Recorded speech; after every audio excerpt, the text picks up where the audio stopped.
Et il y en a de plus en plus de citoyens là, qui se sentent méprisés. Là. Vous autres, ben, ça dépend. S'ils sont capables de vous manipuler, vous faites une bonne job, sinon ils vous méprisent, je vous le dis tout de suite. Si vous n'êtes pas manipulé, ils vous méprisent. C'est ce que je vous dis. Méprisé? Non, mais clarifiez votre position. Vous venez de dire, Mme Sanson, clarifiez cette position-là. Je vais vous clarifier ça tout de suite. On connaît la technique de la spin. Là. Si vous spinez du bon bord, vous faites une bonne job. Si vous spinez pas du bon bord, vous faites pas une bonne job. Tout le monde ici spin pour le gouvernement. Ceux qui spinent du bon bord, c'est des bons journalistes. Du bon bord? Ben, écoutez, vous vous connaissez mieux que je vous connais tous, là. C'est pas juste l'opinion des gens, là. On est rendu une coche au-dessus, là. On parle de la Charte des droits et libertés, là. Moi, je remets pas en question la Charte des droits et libertés. Pourquoi personne qui, justement, s'attaque aux journalistes? Bon, il y avait plusieurs... Bon, il y avait des manifestants cette fin de semaine. Certains critiquaient fortement le travail des médias. Vous leur dites quoi à ces personnes? Une gang de têtes brûlées, d'un peu folichons, vaguement stupides, qui disent n'importe quoi, qui envoient ça un peu partout. Si vous faites le bon spin, comme si tous les journalistes étaient des spineux. C'est ça que vous avez dit tantôt. Ben, il y en a. Donc, bref, on peut en parler midi à 14. Moi, il y a des journalistes qui me l'ont confié. Puis j'ai été à la CAQ assez longtemps pour savoir qu'il arrive dans leur stratégie fréquemment qui disent « OK, on va couler telle affaire à tel journaliste, puis il va nous spinner ça. » Écoutez, là, j'ai été là, je l'ai vu. Les journalistes se connaissent.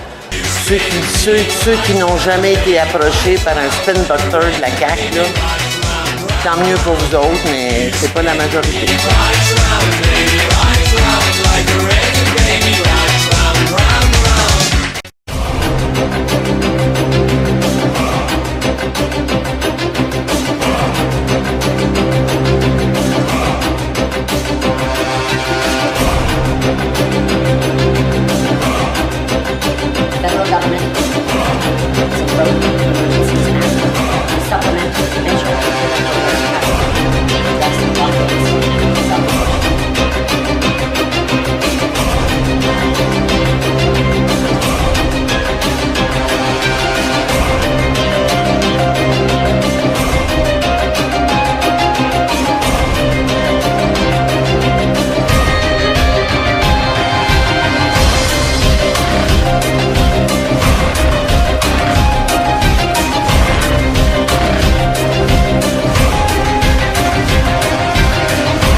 On va écouter Trudeau, là, qui va dire aux citoyens canadiens comment ils se sentent par rapport à eux autres.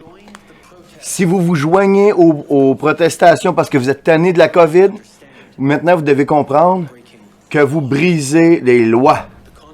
Les conséquences seront de plus en plus sévères. Si vous voulez pas perdre votre licence ou avoir un dossier criminel qui aura un impact sur votre travail, votre possibilité de voyager à l'international, incluant les États-Unis. On a entendu vos frustrations avec la COVID, avec les mesures qui sont là pour garder les gens en sécurité. On vous a entendu. C'est maintenant le temps d'aller à la maison. Ah ouais. Ouais. Ça va être un week-end intéressant au Canada. Voyons voir à quel niveau de tyrannie Justin Trudeau est prêt à aller. Et maintenant, voyons à quel niveau d'oppression la police canadienne ou les forces de l'ordre ou les militaires, peu importe ce que Trudeau va décider d'envoyer contre eux autres, sont prêts à aller. Imaginez cette menace de Trudeau. Si vous allez à une protestation pacifique, on va détruire votre vie. Il dit qu'il y a de l'envie pour la Chine, il y a de l'admiration. Il y a de l'admiration pour Xi Jinping. Donc, il est en train de se transférer en dictateur et il transforme le Canada en dictature au moment où on vit en ce moment. Mais ça va juste envoyer encore plus de personnes à Ottawa, encore plus de personnes qui vont se battre contre cette tyrannie. Où est son support public de toute façon? C'est vraiment incroyable. Faut que je vous dise ça. C'est vraiment incroyable de voir tout ça se dérouler. Aviez-vous déjà pensé que vous auriez vécu dans un temps aussi tyrannique qu'en ce moment? Oui, ils nous vous mentent en pleine face. Puis les dictateurs ont toujours été pathétiques, mais est-ce qu'ils sont toujours aussi faibles puis pathétiques que Justin Trudeau ici? Ce gars-là, c'est une joke. Il n'y a pas de vrai pouvoir, pas de vraie autorité, pas de vrai support. Puis là, les Canadiens vont être encore plus fâchés parce qu'il y a une menace de détruire leur vie, parce qu'ils ne veulent pas se soumettre à une thérapie génique expérimentale, que s'ils vont à une protestation pacifique, ils veulent détruire leur vie. C'est ça, sa menace en ce moment. On va suivre ça au cours du week-end, mesdames, messieurs. Et je suis sûr qu'on va avoir des nouvelles, mais c'est les dernières nouvelles de Trudeau.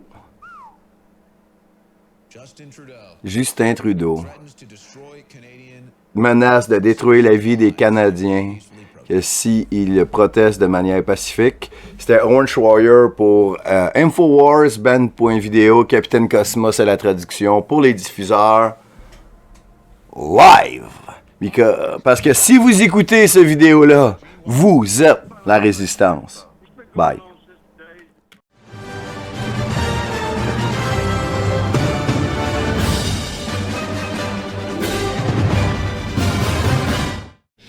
Juste pour vous montrer à quel point la situation est désespérée pour Trudeau, on a ici Bill Maher. Bill Maher, c'est un animateur de talk show de fin de soirée qui est là depuis le milieu des années 90. Un égérie de la gauche, le porte-parole de la gauche chez les pseudo-intellectuels comiques américains, a été un anti-Trump déchaîné. Et puis maintenant, il commence à se poser des questions, puis il pense que la gauche est allée trop loin. Et voici ce qu'il dit de Trudeau, qui était auparavant un très grand fan, parce qu'il était dans la même équipe, mais voici ce qu'il dit de Trudeau récemment, cette semaine, à son émission Bill Maher. J'ai commencé à lire ce qu'il a dit sur ceux qui ne sont pas vaccinés. Ça fait une couple de semaines, en fait, de septembre, quand il parlait des gens qui n'étaient pas vaccinés. Il dit ils ne croient pas en la science, sont souvent des misogynes et racistes. Mais non, ils ne sont pas. Ah, ça me surprend qu'il ait dit ça. Oui, il a dit ça. Mais ils prennent de la place. Puis avec ça, il faut faire un choix. En tant que leader du pays, est-ce qu'on tolère ces gens-là? Tolérer. Maintenant, tu sonnes comme Hitler. Puis il disait que ces gens-là avaient des vues inacceptables. Ah, je suis surpris que Trudeau ait dit ça. Puis quand il fait du blackface, tu te rappelles pas? Tu sais, je veux dire, ça paraissait pas bien là, pour lui. Là. Come on! Ça tape vraiment ses nerfs au monde. Donc, on a ici un de ses plus grands alliés aux États-Unis, en principe, d'un point de vue idéologique, qui traite le premier ministre du Canada qui sonne comme Hitler. C'était Capitaine Cosmos pour les diffuseurs live.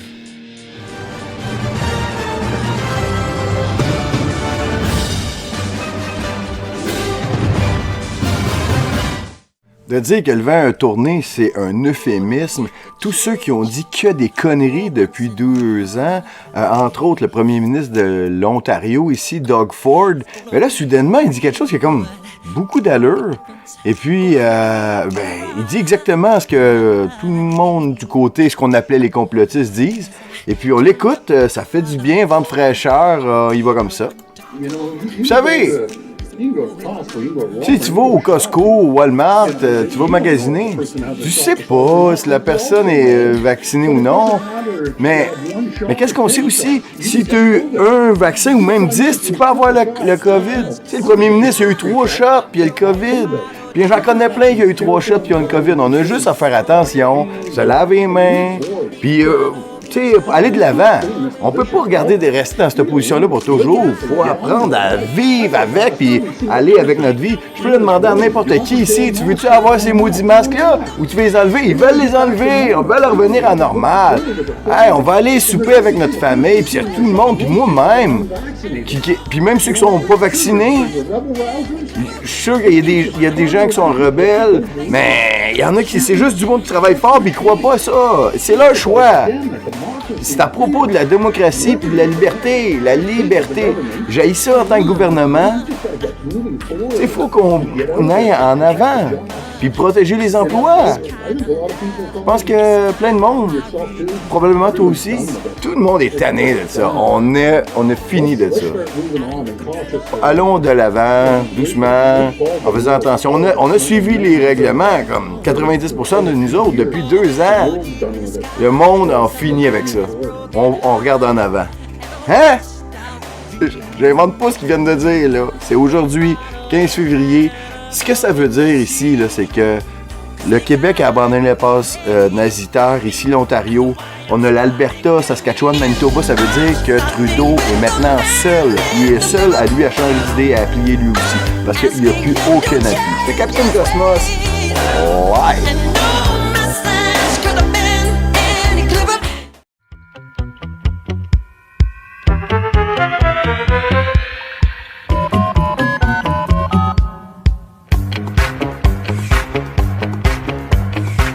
With a key, one lock a door to imagination.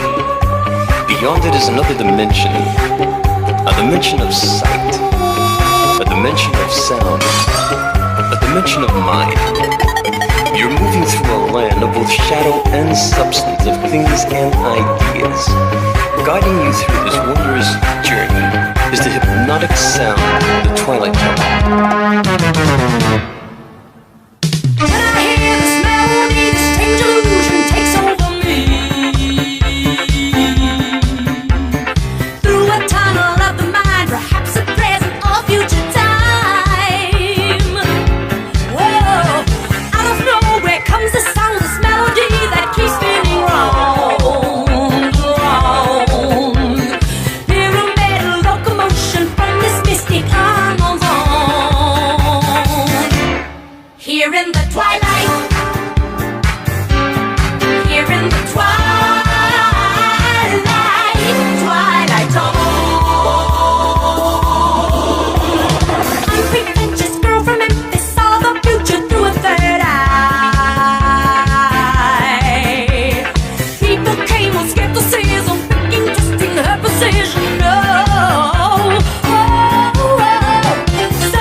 Captain Cosmos, ici pour une chronique que je rêvais de faire depuis 2 ans.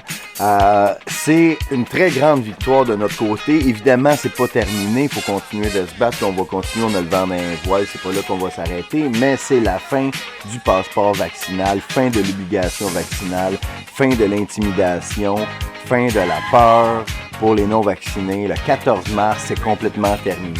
Et j'en profite ici, je vais vous traduire les questions en anglais de la conférence de presse parce que les questions sont beaucoup plus serrées et meilleures et plus libres, semblerait-il. Et nos 2 zozos ici qui rament dans la marde allègrement, ça va être le fun.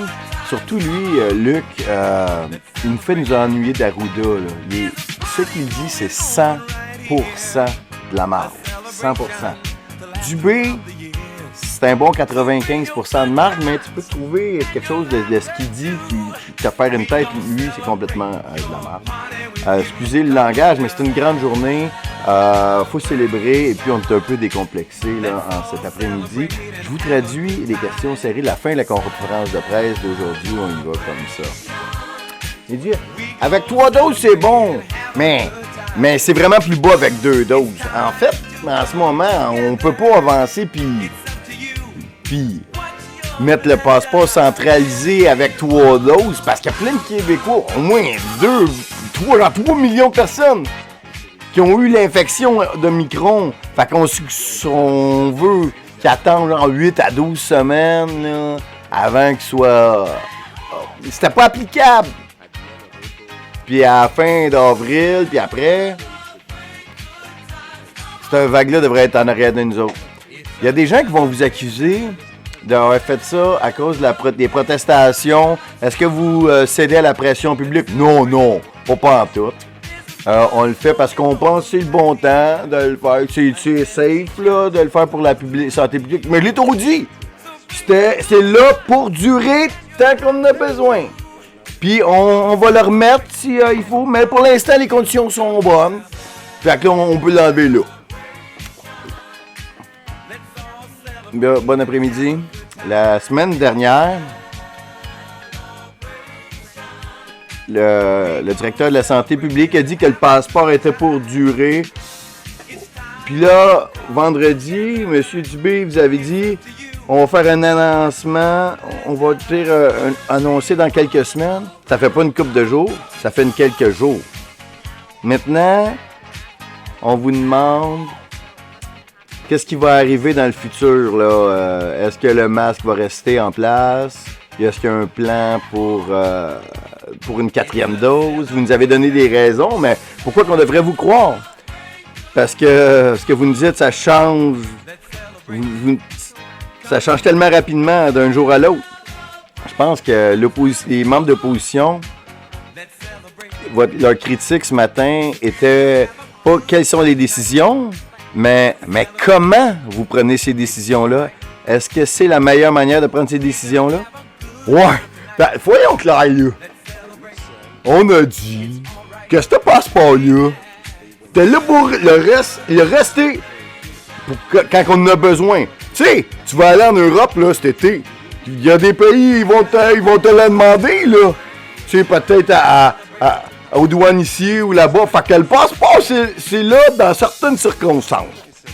Mais quand j'ai dit ça, dans la même semaine, oublie pas, il peut peut-être avoir une 6e vague, là. Puis j'ai oublié ça, j'ai déjà dit ça. Hey, soyons clairs, là. À ce temps, on devrait être content, là. On devrait être content qu'on ait l'enlever. Ça veut dire que ça va bien. Ça va mieux que genre d'un mois. Mais tu sais, c'est comme des mariages. Peut-être que ça va aller encore mieux dans un mois. Fait que, prenons la joie, là. Les conditions s'améliorent.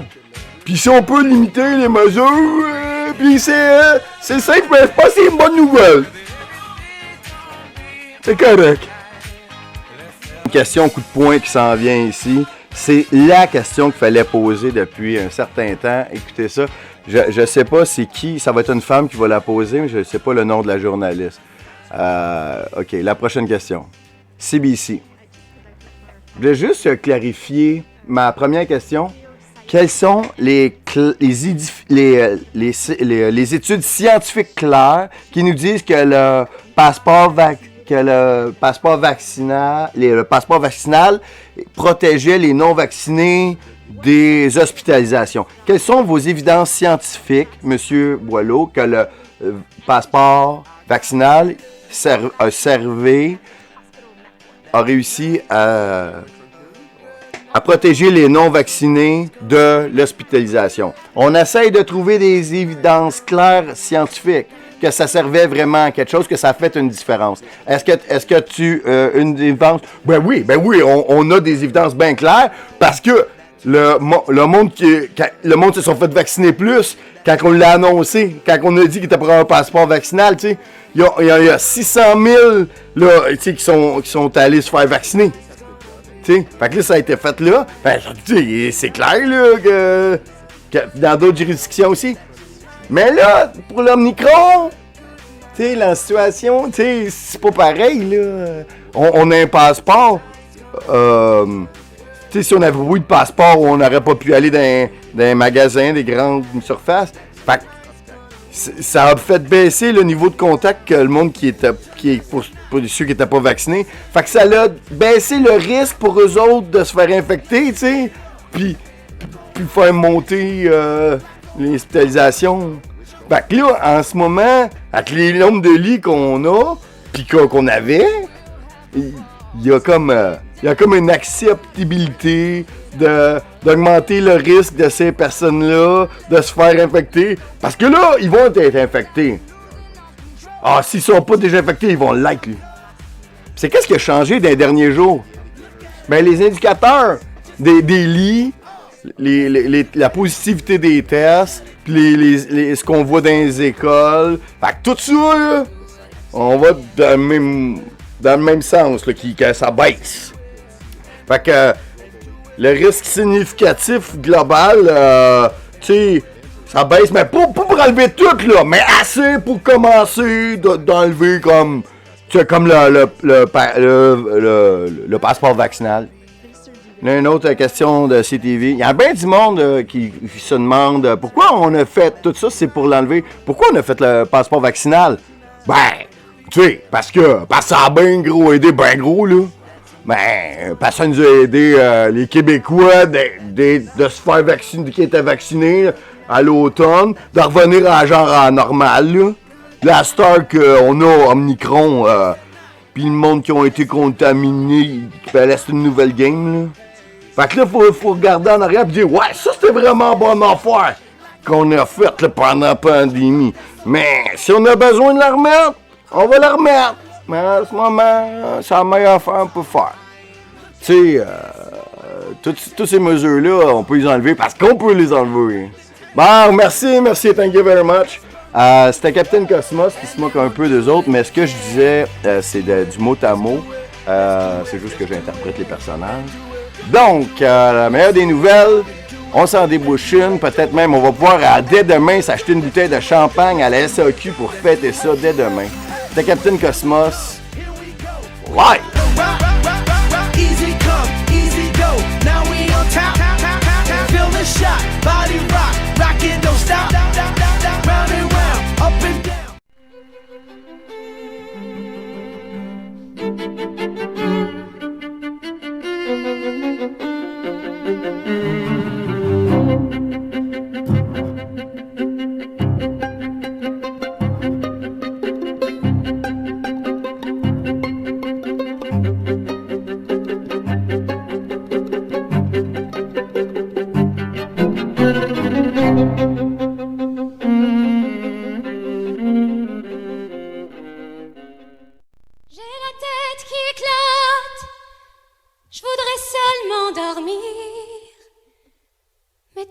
Sur l'asphalte et me laisser mourir.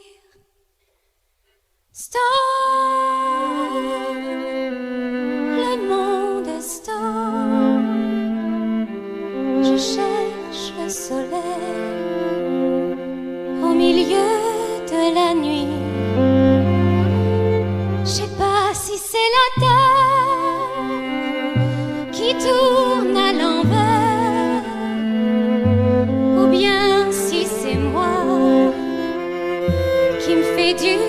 cinéma, qui me fait mon cinéma. J'ai plus envie de me battre, j'ai plus envie de courir,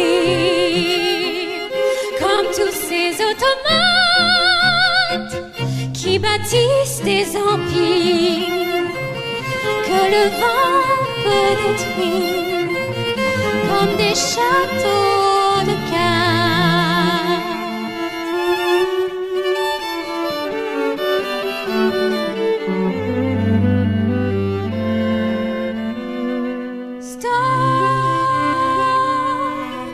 Le monde est stop.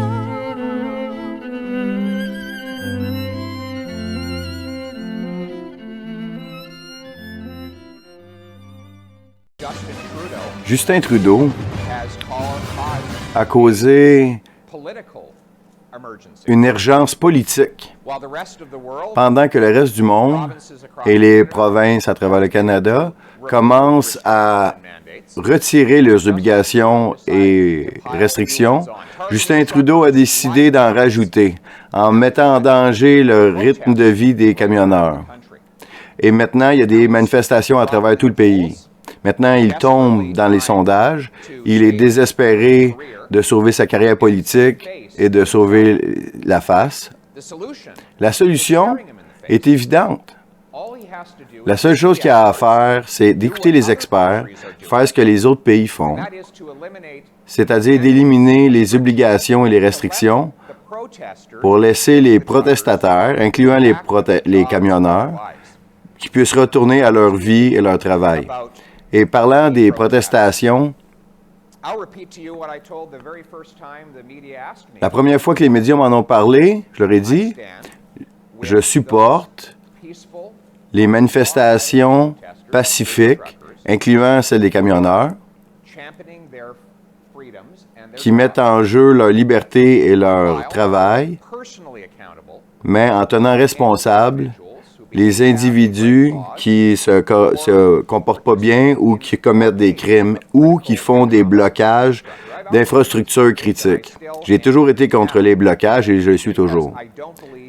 Je ne crois pas qu'on puisse gagner sa liberté en bloquant celle d'un autre. Donc oui aux protestations pacifiques, non au blocage. Mais on peut mettre la fin aux deux, c'est très simple. Écoutez la science, faites ce que les autres provinces et les autres pays font, c'est-à-dire d'enlever les restrictions et les obligations. Et comme ça, les protestations vont pouvoir être terminées, que les gens retournent à leur vie et leur travail. C'était Pierre Poilievre, Parti conservateur du Canada, 14 février 2022. Capitaine Cosmos pour les diffuseurs.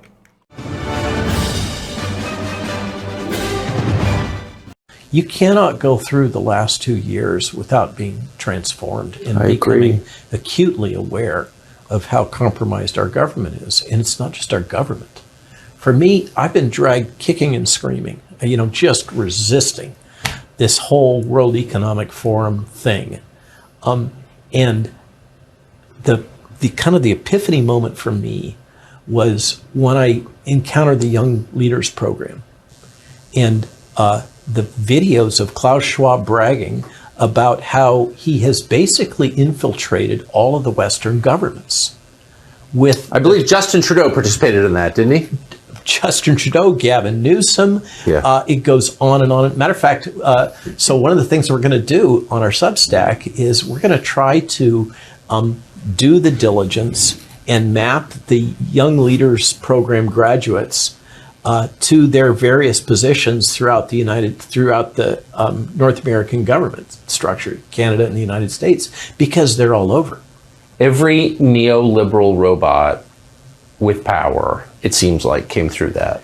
And one of the characteristics they seem to share, if you look at Gavin Newsom and Justin Trudeau as two exemplars, the leader of New Zealand, it just goes on and on and on, is they don't seem to be big thinkers. No, and not at all. They're very much party line people. Yes. And that was a confusion to me too, until I saw the website where the World Economic Forum lays out its policy positions. Very fascinating. It's interactive. If you click on COVID-19. It shows how that relates to, global warming and everything else. Exactly. It's all climate change, institutional racism, COVID. It's all a matrix. But it is. Oh, I know. It is. It's all there.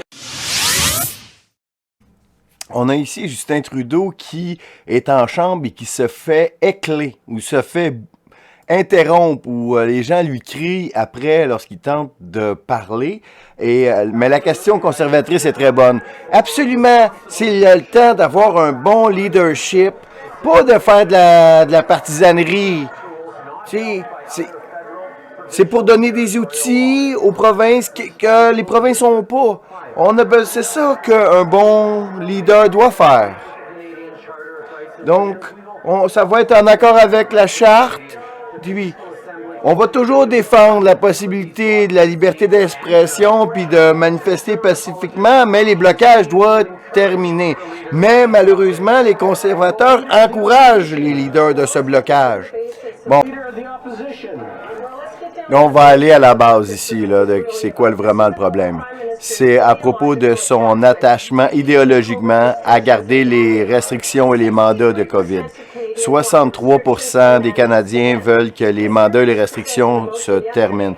Les conservateurs ont demandé seulement un plan hier et les libéraux ont ignoré l'essence. Il devrait retourner à sa maison parce qu'il ne fait rien de constructif ici pour aider la situation.